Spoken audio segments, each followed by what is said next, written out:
Hello, welcome to my channel. My name is Nikki and I'm a full-time health and fitness coach, so good to have you here. Now, if you're new here, this is literally my first ever YouTube video.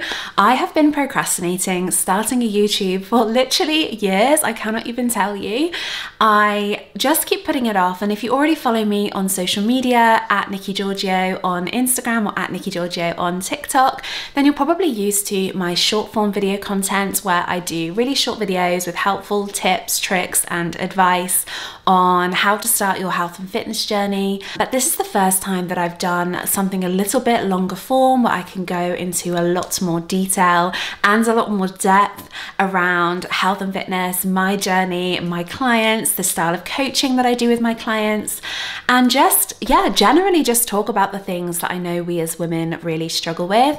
So if you're here, hit that subscribe button because there will be a lot more of this kind of stuff coming up very, very soon. But today I'm going to talk a little bit about my journey, how I lost over 100 pounds on my own weight loss journey, and then also just talk a little bit about what it's been like after losing all of that weight, how I sort of managed to keep it off, but also the struggles that I faced along the way. I feel like a lot of the time people talk about how to lose the weight, but no one really talks about what happens after you've lost the weight and how do you actually make sure that you can keep that weight off long term, but also be open and honest about the struggles that I faced since my over 100 pound weight loss journey. So stay tuned if this is something that you are interested in.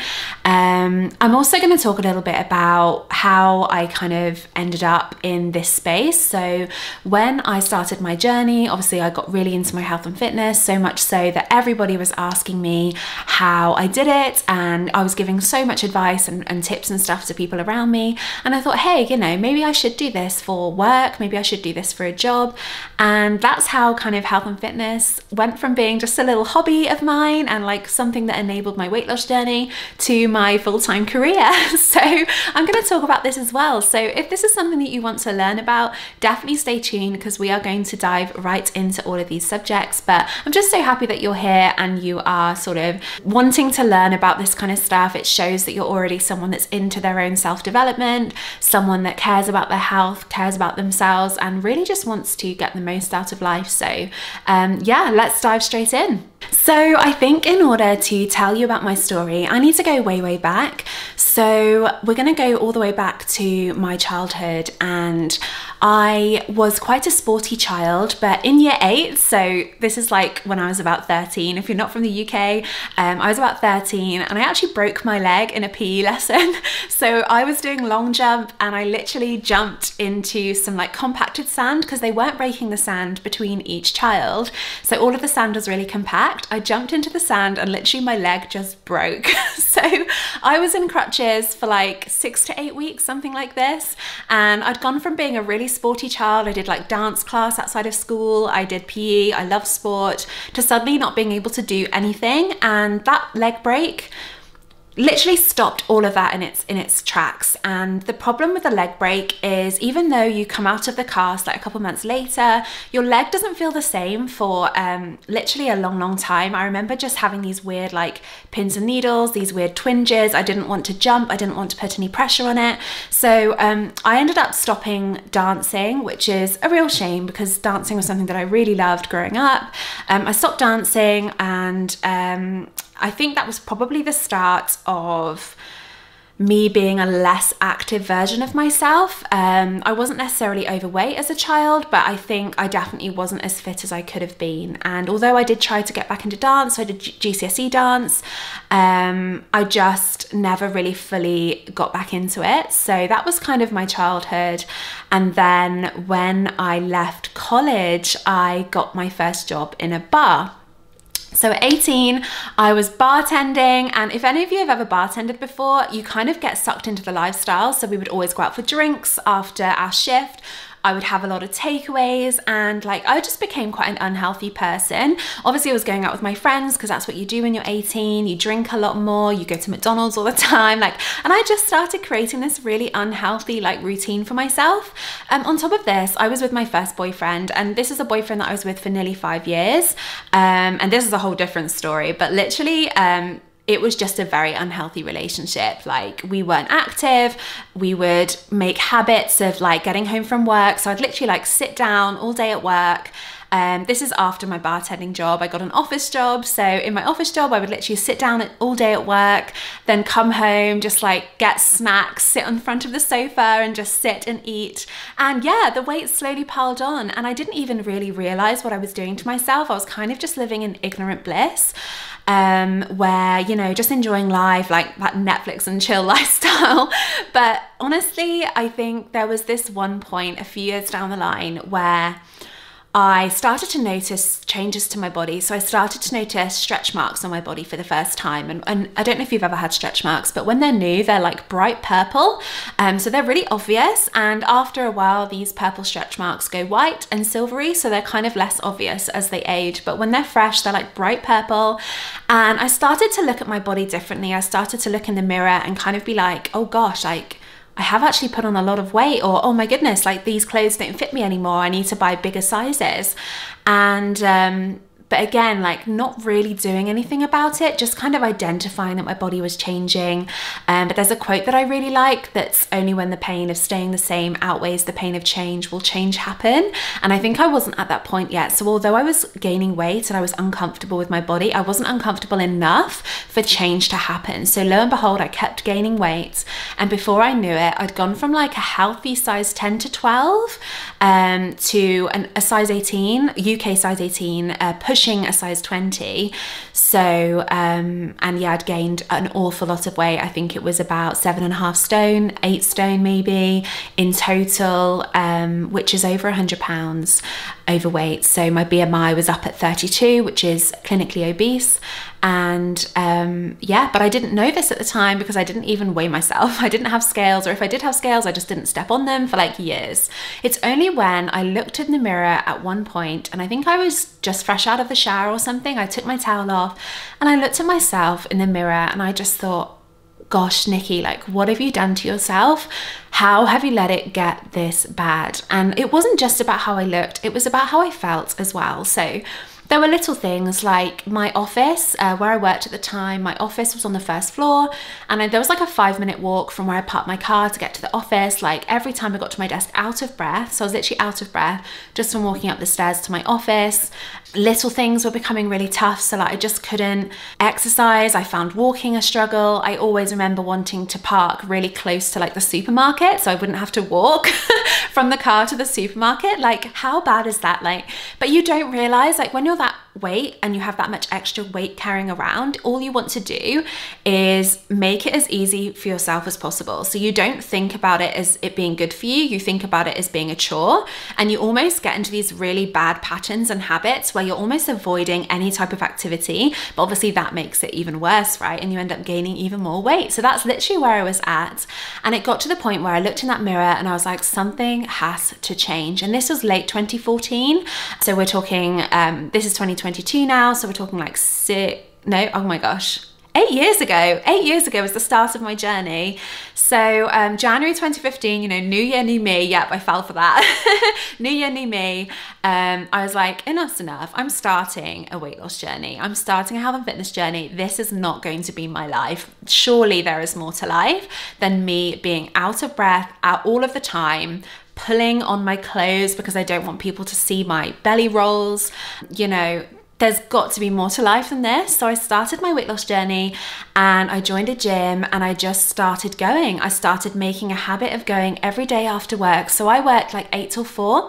Actually, back then I was on shift. So I was doing like 8 till 4, 10 till 6, 12 till 8. And I basically rotated those shifts, but I made sure that I went to the gym either before work if it was a late shift or after work if it was an early shift, right? So I made a habit of going Monday to Friday, and it literally was just a means to an end initially. Like I was like, I need to get this weight off. So I was doing a mixture of cardio, a mixture of weights. Obviously I didn't know what I was doing. I was a newbie in the gym. I felt really self-conscious. I remember once I was on the treadmill and there's like loads of mirrors in front of all the cardio machines. And I literally was the biggest person there by a mile. Like, you know, when you just look at the width of your yourself, and I was just so wide compared to like all the fit, healthy gym bods that were there. And I remember saying to myself, like, this will not be you forever. Like, you may be the biggest person now, but you will not be the biggest person there forever. And I just kept telling myself that and reinforcing the message of what I wanted to achieve.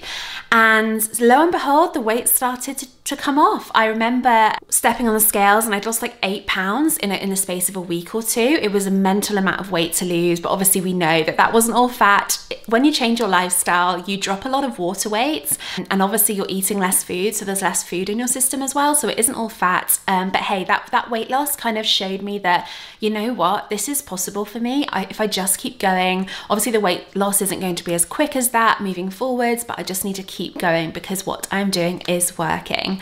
So that's what I did from a training perspective. And then from a nutrition perspective, I started by counting my calories, but I didn't actually count calories for the entirety of my weight loss journey. Obviously this was before I was a personal trainer, before I was a coach, so I didn't really know what was right or wrong, but I basically just figured out certain meals that really worked for me, and I just rinsed and repeated those meals. I almost tried to separate myself from the emotional attachment that I had to food. Like I said before, I was in a long-term relationship. It was an unhappy relationship for me. I was actually very lonely in that relationship. I was feeling very neglected, and I turned to food for comfort. So I also had a kind of emotional eating type thing to overcome. So for me, it was almost about detaching myself from the emotions of the food. So I almost put too much into food, like giving me joy, giving me happiness, because it does boost your serotonin, which is your happy hormone. So I do understand this now, but at the time, literally it was like a soothing mechanism for me. So I had to figure out another way to get these happy hormones, these endorphins rushing through my body without turning to food. So this is where the gym really helped, because every day I had this positive rush of endorphins. I got my body moving, I got my heart pumping, and it really genuinely did help when it came to just feeling better about myself, not feeling like I needed to turn to food, and also just generally enjoying the process, enjoying the journey, enjoying the changes that I was noticing on my body.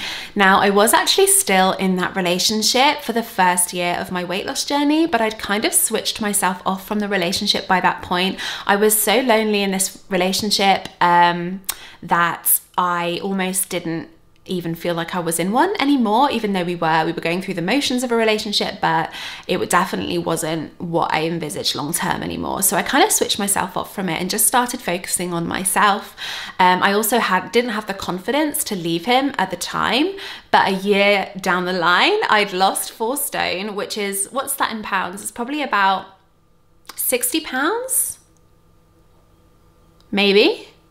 Yeah, 60 pounds, something like that. Maybe just under. But anyway, I'd lost a big chunk of weight in my first year, right? And by that point, I was feeling a lot more confident in myself and realizing that I did not have to settle for this crappy relationship. Like, honestly, it was really, really bad. And only when I look back do I realize I was so much more worthy of what I was getting. And yeah, we won't get too much into that, but ultimately, like, I guess you just realize your worth when you start looking after yourself, when you start ticking those boxes of nourishing your body, exercising your body, fueling your body with the right kind of foods. Like, that almost creates a domino effect where you end up, I guess, just valuing yourself more and realizing how much more you are worth. And this is where you can realize that the relationship that you're in doesn't serve you anymore, or the career that you're in doesn't serve you anymore. And this is where it's so powerful. Like, it's not really about the weight loss per se, it's about what the weight loss gives you mentally as well as physically, and emotionally and socially and everything, right? So I really started to realize that this was happening and that I deserved so much more. So anyway, I was able to get rid of that relationship, and that is where my true self really came to be again. You know, I really started to value and appreciate myself again.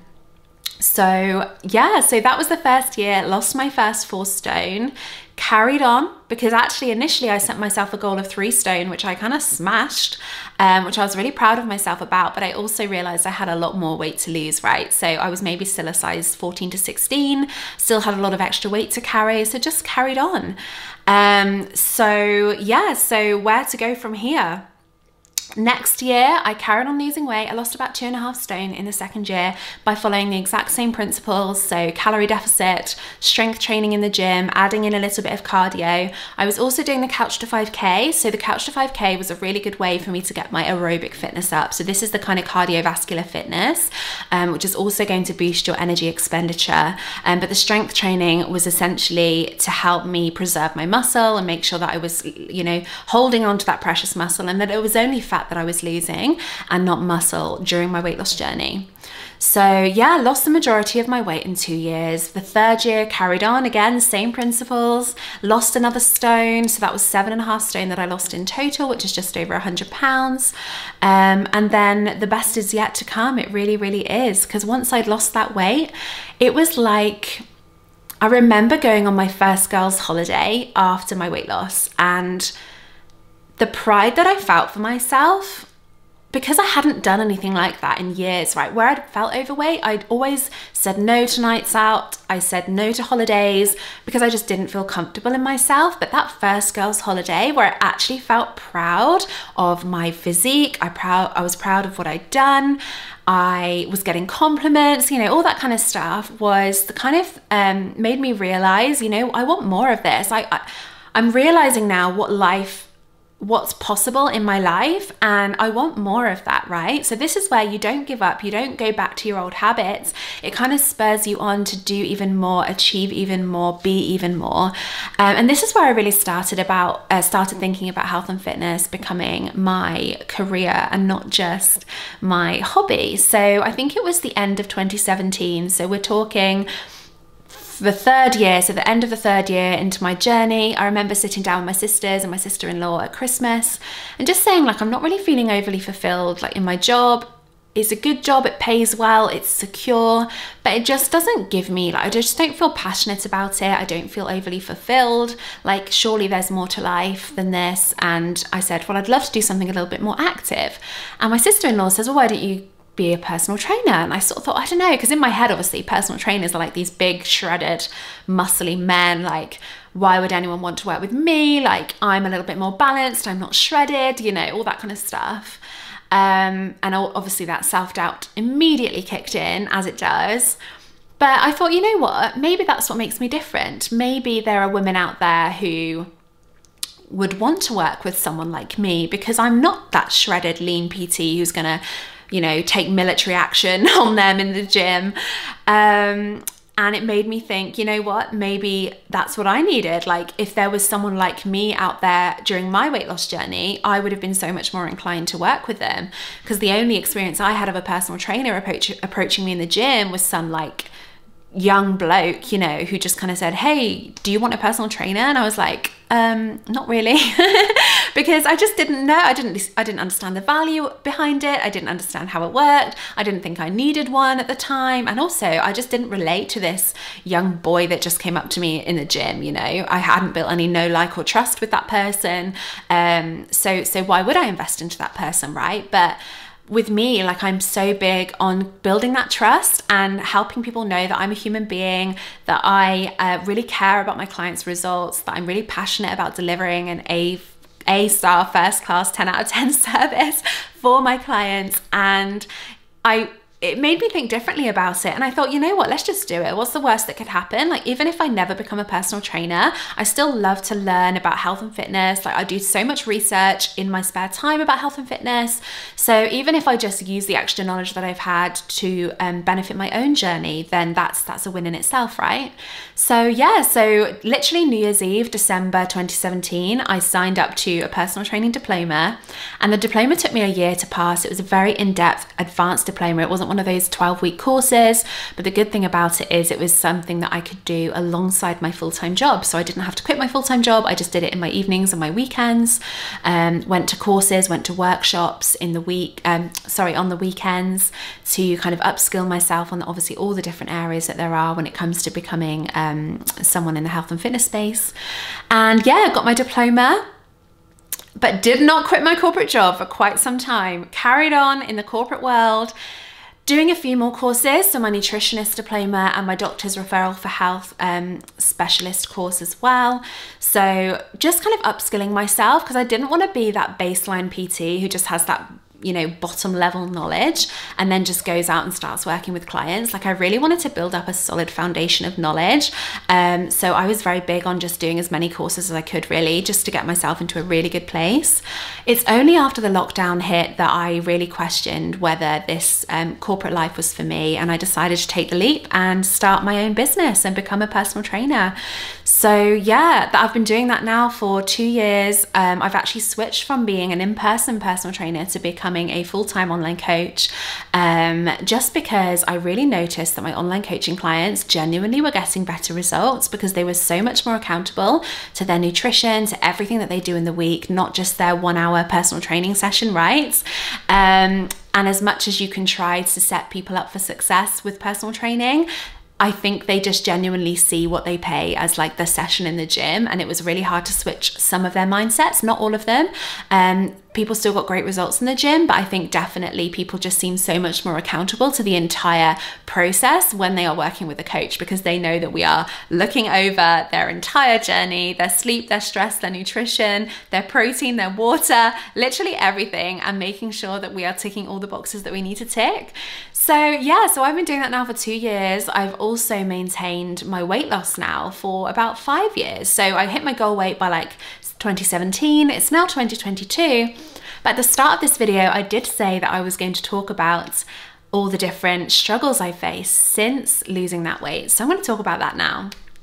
So I think the thing with weight loss is a lot of the mistakes people make is they do a really restrictive, unsustainable routine, but then they don't know what to do when they get to their goal weight. So what tends to happen when we lose weight is we just go back to our old habits, and lo and behold, the weight starts to pile on. Now, I didn't do this because I maintained a healthy lifestyle. So the things that I was doing to lose the weight, such as going to the gym, doing my Couch to 5K, watching my food intake, all of that stuff didn't stop when I lost the weight. And that was what enabled me to keep the weight off for a long time. The only time that I found myself regaining some of the weight was actually when I did do more of a restrictive regime. Okay, so you won't believe this, but my camera just ran out of storage. I changed the SD card, I filmed the rest of the video, and then the whole second part of the video was blurry. So you can tell I'm an absolute amateur at this. So yeah, we're just gonna try and film it again, and hopefully I'll remember everything that I said first time round. What we were speaking about before was the only time that I sort of started to regain some weight after my initial weight loss. And it was after I did a bit more of a restrictive regime. So I did a photo shoot prep in 2020, and not gonna lie, like, it was quite an intensive prep. I was doing 5 strength training sessions a week. I was on quite low calories, so I think it was like 1450 calories 6 days a week, and then that was dropped down to like 1200 the week of the photo shoot, which is obviously very low. I wouldn't recommend going that low. However, I gave my coach a very short amount of time to get me in shape. But what I found was, one, I made the mistake of stopping coaching after my shoot, which stopped all the accountability that I needed to stay on track. And I also just ended up kind of literally inhaling all of the foods that I'd been avoiding for the last few months.